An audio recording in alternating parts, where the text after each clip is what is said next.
खयाम साहब हमारे बीच आ गए हैं। हाँ, तो बेसिकली इस फिल्म के बारे में तो काफ़ी कुछ पता है सबको। हमारा जो आज का बेसिक एजेंडा ये है कि फिल्म के बारे में थोड़ी बात की जाए और उससे ज़्यादा ये है कि फिल्म को खुद देखा जाए।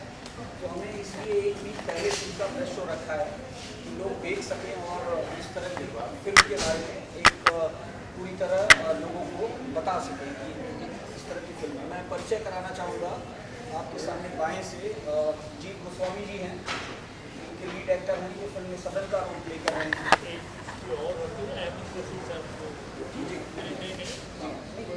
जिन्होंने इस फिल्म का निर्देशन किया है। और तीसरे नंबर पे AK मिश्रा जी हैं विजन कॉर्पोरेशन के, जिन्होंने इस फिल्म को प्रोड्यूस किया है और रिलीज़ कर रहे हैं। और खयाम साहब के बारे में बोलना बताना शायद मेरे लिए छोटी वो बड़ी बात होगी, क्योंकि खयाम साहब ने सिनेमा को म्यूज़िक का बहुत लेजेंड कहा जाता है और इनके चाहने वाले पूरी दुनिया में पाए जाते हैं। तो खयाम साहब ने, आप ऐसा कह सकते हैं कि इनके द्वारा दिया गया वो एक फिल्म का म्यूज़िक है जो अब शायद इस तरह का म्यूज़िक लोग बना नहीं सकते। फिल्म के सारे गाने इन्होंने किए हैं और बड़े सिंगर्स हैं। आप फिल्म देखेंगे तो आपको अच्छे से पता चलेगा। यशपाल शर्मा जी भी किसी तरह के परिचय के मोहताज नहीं हैं, उनके अभिनय की प्रशंसा हमेशा की जाती है। और अंत में फिल्म के लिरिक्स इधर कैमरा लुक सर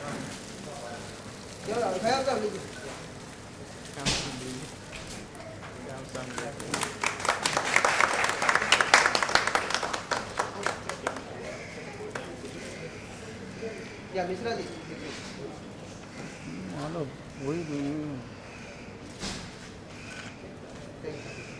कहता हूँ श्रद्धांजलि कि ऐसे राइटर क्या कहने। तो ये सब्जेक्ट बाज़ार हुस्न one of the Shahkar subject है उनका।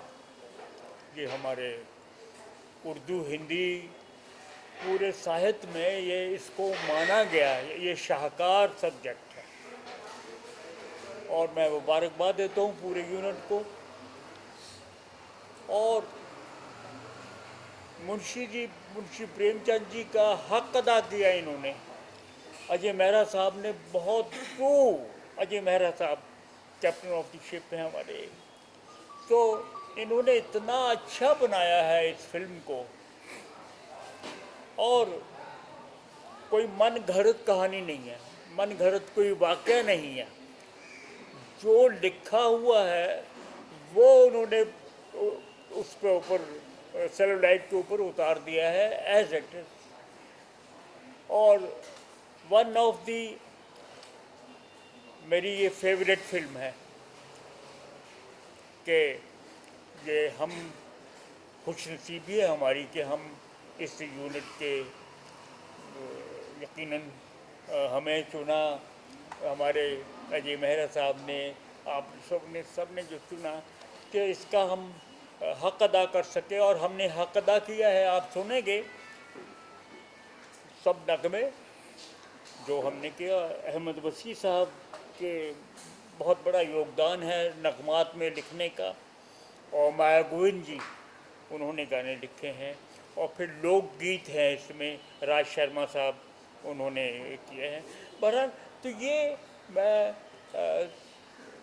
सबके ब्याह पर जो मुझे अल्फाज कहने थे वो छोटे अल्फाज में करके आपको मैंने बता ही दिया है कि इसकी नौयत कितनी बड़ी है हमारे लिए, इवन पूरे हिंदुस्तान के लिए है। ये हमारे ये पूरा हिंदुस्तान और के लोग जो है मुंशी प्रेमचंद जी को बहुत पसंद करते हैं। और बहुत बड़े कहानीकार, ऐसी कहानी और ट्रू कहानी उनकी जो राइटिंग थी और बड़ी सादगी उसमें थी, और लेकिन उसमें गहराई, डीप, क्या उन्होंने कह दिया, क्या लिख दिया, क्या कहने।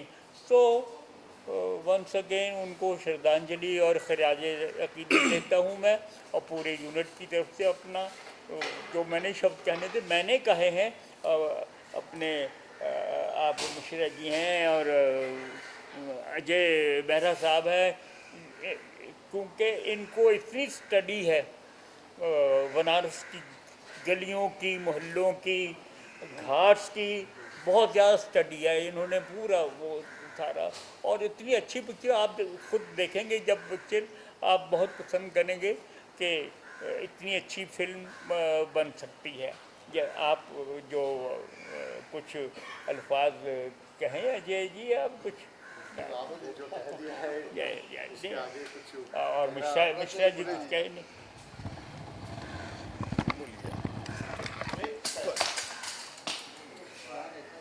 प्रेमचंद जी के बारे में बताया। मैं उसके आगे कुछ मेरे पास बहुत ज़्यादा कहने के लिए कुछ है नहीं ऐसा, लेकिन यह है कि मैंने अपना करियर प्रेमचंद जी के नावल कर्म भूमि से स्टार्ट किया था।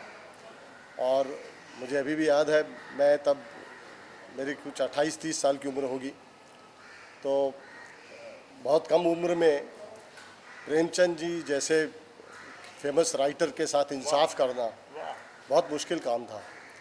और मैंने अपने ट्विटर में भी कल ये बात लिखी है कि मैं प्रेमचंद जी को शेक्सपियर से कम नहीं मानता।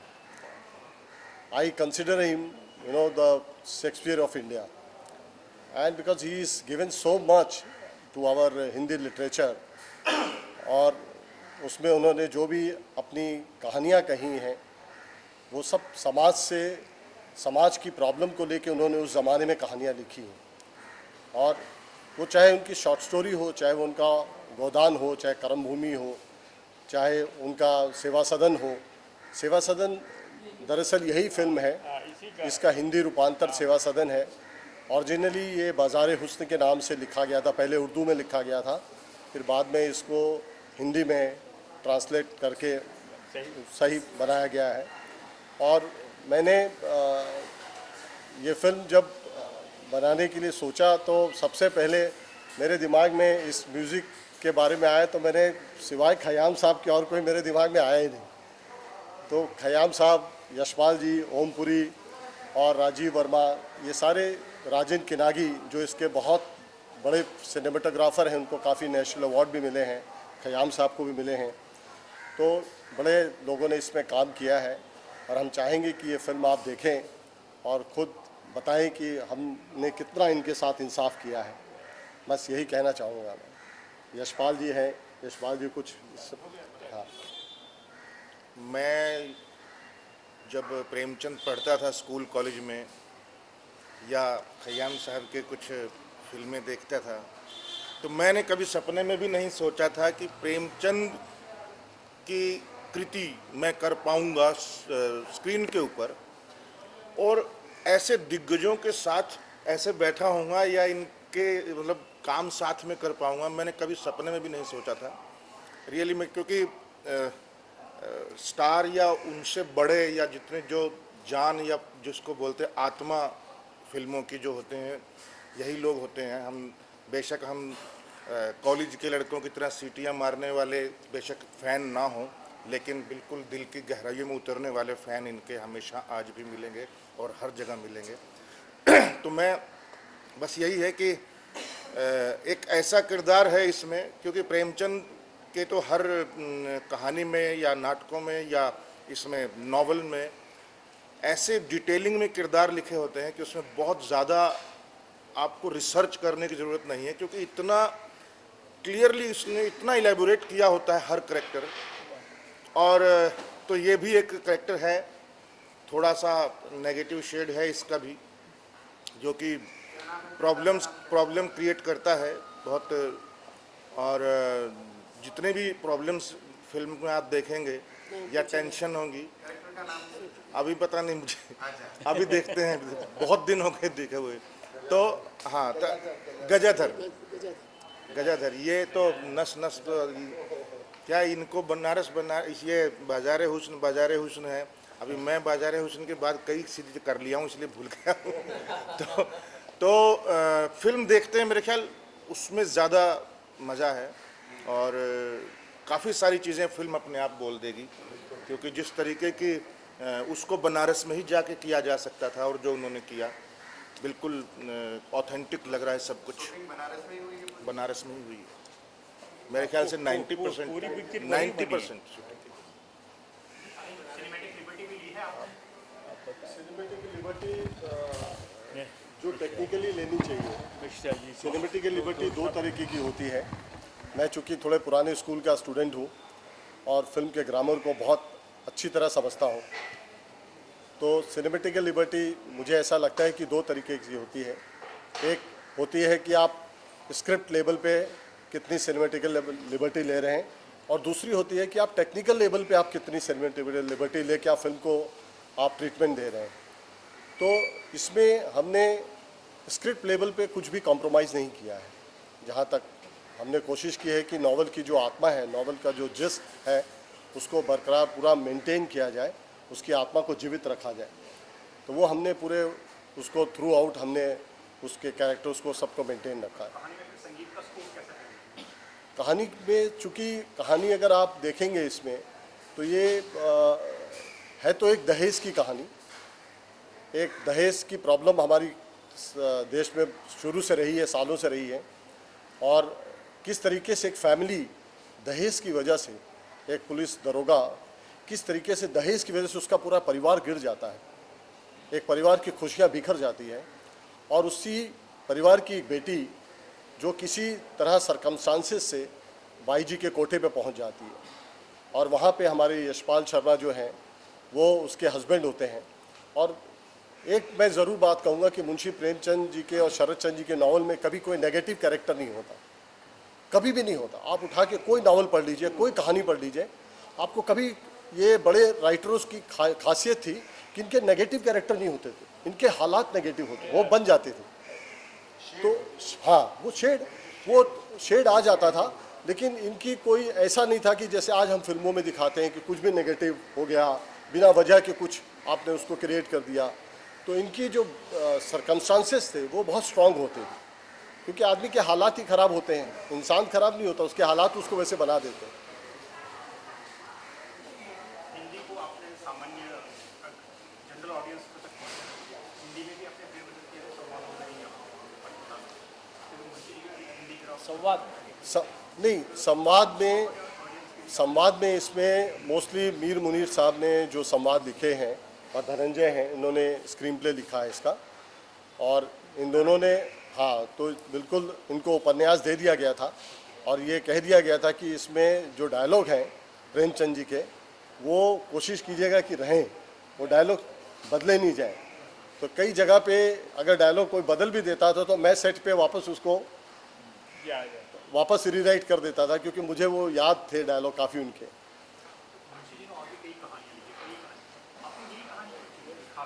देखिए, मैंने जैसा कहा कि आपको, मैं पहले कर्म भूमि बना चुका हूँ। कर्म भूमि में मुंशी प्रेमचंद के बाद उपन्यास में अगर आप देखें तो कर्म भूमि हो गया, सेवा सदन हो गया, बाज़ार हुस्न जो सेम सब्जेक्ट है, इसके बाद गोदान हो गए।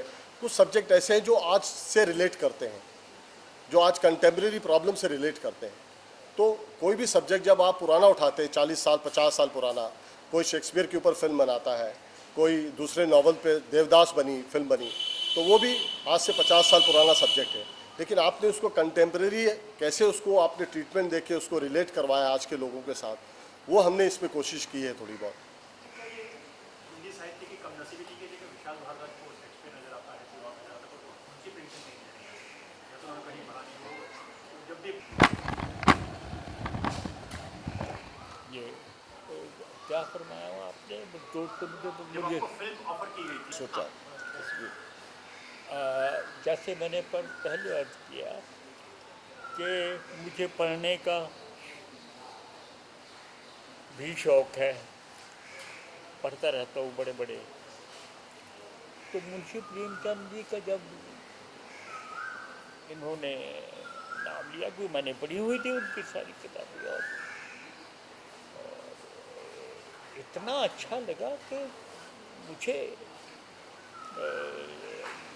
ये असाइनमेंट कहें क्या करें, ये खिदमत कहें क्या, मुझे जो मिला, मुझे इतना अच्छा लगा मुंशी प्रेमचंद जी का, क्योंकि उनका मैं बहुत फ़ैन हूँ। आप लोगों को याद होगा मुंशी प्रेमचंद जी मुंबई में रहे कितने साल, मुंबई में रहे हैं, पता है आपको? बिल्कुल, हाँ मुंबई में रहे हैं। हमारे परेल और लाल बाग के एरिया में वो रहे हैं। यहाँ पे दिखते भी थे वो, कुछ पता नहीं क्यों उस इलाके में रहते थे, और उनकी तबीयत नासाज हो गई थी। वो कुछ वो मिलों का वो जो 32 से लेकर 34 तक हाँ, वो यहाँ थे। क्या 36 में उनकी डेथ हुई थी। तो ये मतलब उनकी राइटिंग इतनी रियल होती थी कि कोई भी जिसकी समझ में आ जाए ना मुंशी प्रेमचंद, वो कहेगा उनसे बड़ा राइटर कोई है ही नहीं, और है भी नहीं, ये भी बताऊँ। अपनी नौयत के बहुत बड़े राइटर, और हमें इंशाल्लाह आप देखेंगे ये पिक्चर, आपको आप देखेंगे ना, बांध लेगी बिल्कुल अपने आप में ना। बहुत हमारे ये तो जान है इस पिक्चर की, ये, और सब के सब किरदार अपनी जगह, लेकिन इनका एक सेंट्रल कैरेक्टर है इनका, यशपाल जी का। 50 साल पुराना बनारसी या आपको बनारस आज में ढाल के बीमार हूँ, लेकिन मैं मुंशी जी को मुंशी जी नहीं कहना चाहिए, मुंशी प्रेमचंद जी को खराज अकीदत देना था। मैं बिल्कुल भाग कर आया कि मैं ज़रूर इसमें जाऊंगा, और मैं कुछ अल्फाज उनकी शान कुछ कह पाऊंगा, और ज़रूर तो ये वो जो इसमें जो नज्म है, हाँ। वो आप कोई गुनगुना सकते हैं या कुछ ऐसा वो भूल सकते देखिए, इस कंडीशन में मैं नहीं हूँ कि मैं भी कुछ गुनगुना सकूँ बेटा, क्योंकि मेरी बीमारी की मजबूरी है। और फिर आप लोग कहेंगे मतलब आउट ऑफ 100 ना मुझे 0 देंगे नंबर कि ये ख़याम साहब को क्या हो गया, ये क्या सुना रहे हैं। तो इसलिए मेरा वो आप नहीं, वो तो फिल्म देख ही रहे ये हैं। फिल्म देखेंगे आप, वो जो कुछ इसका ऑडियो वगैरह कुछ जो भी होते हैं वो सुनेंगे, तो इंशाल्लाह आप कोई कमी नहीं पाएंगे, कोई कमी हमारे डिपार्टमेंट में, और साथ सभी डिपार्टमेंट में। वो तो है ही, मैंने पहले ही उनका तो पदवी है कैप्टन ऑफ द शिप, वो तो है ही, लेकिन और इन्होंने भी हक अदा किया है। अब पूरे, मैं तो पहले ही बोल चुका हूँ कि पूरी यूनिट ने हक अदा किया है, और नौजवान ये हमारे हीरो हैं, बहुत अच्छा काम किया है इन्होंने, और सारा, और हमारे और कौन से आर्टिस्ट हैं वो, राजीव जी हैं, वीरेंद्र सक्सेना हैं, या बिल्कुल, ओमपुरी हैं, या जी, या रेशमी घोष हैं जो मेन या लड़की हैं, या राजेश्वरी सचदेव हैं। जो, और ये हमारे मिश्रा जी तो कुछ ये इधर दीजिए ना। राइट्स की प्रॉब्लम नहीं है, राइट्स फ्री है।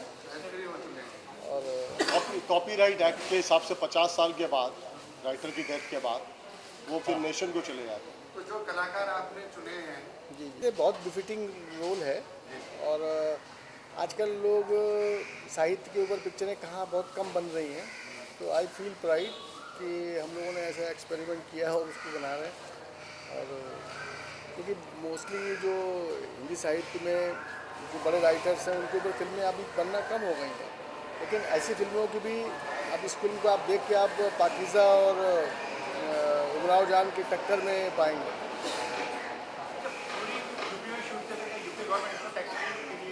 यूपी गवर्नमेंट टैक्स फ्री के लिए उस समय जया जी थी वहाँ पर, उन्होंने किया भी था, जया बच्चन जी सब्सिडी ग्रांट किया था, लेकिन अभी हम लोगों ने अवेल किया नहीं है, बिकॉज वो हाँ फिर उन्होंने स्क्रैप कर दिया।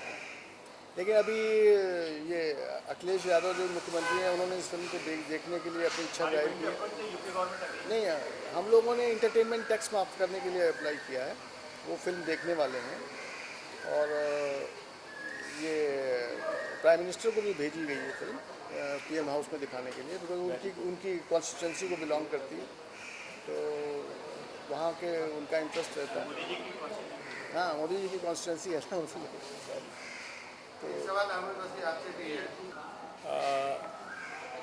मैं अपनी खुशनसीबी कहूँगा और साथ साथ में एक ख़ास बात हूँ कि शायरी और मेरे शायर, ये उनका कलाम जो मुझे मिला, ये ख़याम ख़याम ख़याम हो गई, ये उनका कलाम है। देखिए, ख़याम अपनी जगह, अल्लाह ईश्वर ने जो बनाया है, इंसान क्या है वो ठीक है, इंसान सिंसियर हो, अपना काम करे, वो ओके। लेकिन इतना नाम हो जाना और उस नाम में अगेन मैं वो जुबड़ा कहूँगा कि मेरे शायरों का बहुत बड़ा हाथ है। तो आप इंशाल्लाह देखेंगे, आप सुनेंगे इनका कलाम, माया गोविंद जी का नगमा भी एक इसमें इस फिल्म में है, बहुत अच्छा लिखा उन्होंने। और इन्होंने जो कलाम लिखा, देखेंगे आप कि क्या लिख दिया इन्होंने, और हक अदा कर दिया मुंशी प्रेमचंद जी का और उनकी कहानी का। और तो ये अब अच्छे शायरों का चुनाव, अच्छे शायरों के साथ सोहबत में बैठना उठना, इन बड़े बड़े शायरों के, साहिर साहब, यानी देखिए, सबसे पहले जो आपने मेरा नगमा सुना होगा, देखिए 2 बोल सुना दूँ, आप लोग ये सुनिए बेटा, बिटिया लोग भी हैं कहीं, ये बैठे आप आइए। हमारी पहली गज़ल जो सुपर डुपर हिट हुई,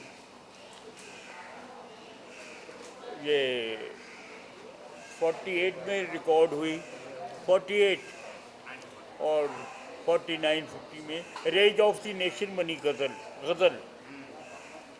उस वक्त क्या माहौल था आप लोगों को मालूम है। गज़ल, आप उसके बोल सुनिए। अकेले में वो घबराते तो होंगे,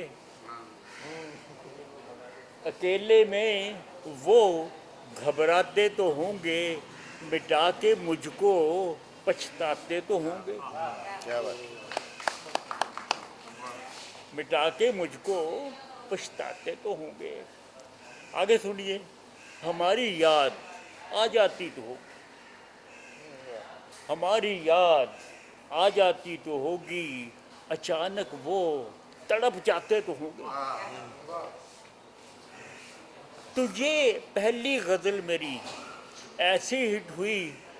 तो आपने जो जिक्र किया ना बड़े बड़े शायर, आप यकीन करेंगे बड़े बड़े शायर मुझे चाहने लगे, सारे के सारे। मजरूह सुल्तानपुरी साहब, अली सरदार जाफरी साहब, कैफ़ी आज़मी साहब और जानिसार अख्तर साहब और साहिर लुधियानवी साहब। तो ये उस वक्त का मैं जिक्र कर रहा हूँ। तो उन्होंने मतलब हर एक ने मुझे लब्बैक कहा और कहा कि इकट्ठे काम करेंगे। तो ये और फिर मेरी खुशनसीबी के बड़े बड़े अदीमों का साथ रहा मैं, उनके साथ उनकी सोहबत में रहा, जिसमें कृष्ण चंद्र जी हैं, राजेंद्र सिंह बेदी साहब हैं और ख्वाजा अहमद अब्बास साहब। तो ये चंद नाम ले रहा हूँ और बड़े बड़े और भी साहबान जिनकी सोहबत में बैठा, और उनसे हमने क्या क्या सीख लिया, क्या क्या पा लिया। तो ये क्वालिटी है ना, तो यूं ही नहीं होती, ये सोहबत में होती है। सोहबत में कोई किन लोगों की सोहबत में हम बैठे हैं और कहाँ कहाँ क्या क्या काम कर दिया, और उस काम का इतने बुलंद दर्जा काम का सुपर डुपर हिट होना विदाउट एनी एड। आज तो देखिए, आपसे तो आप ज़्यादा जानते हैं किस तरह किस चीज़ को हिट बनाया जाता है, हिट बना कर दिया जाता है। वो सारा वो कुछ नहीं था, ज़ीरो एकदम। जो एक नॉर्मल सी पब्लिसिटी होती है, पोस्टर बन गए, वो बन गए, वो बन गए, कुछ भी नहीं। तो ये बुलंद पाया काम का, बुलंद पाया शायरी का, और इतनी बुलंद पाया मौसीकी का, मैं ये कहूँगा ये सिर्फ शायरी बुलंद पाया नहीं है, उसमें मौसीकी संगीत वो उतना ही बुलंद पाया, वो कम नहीं है।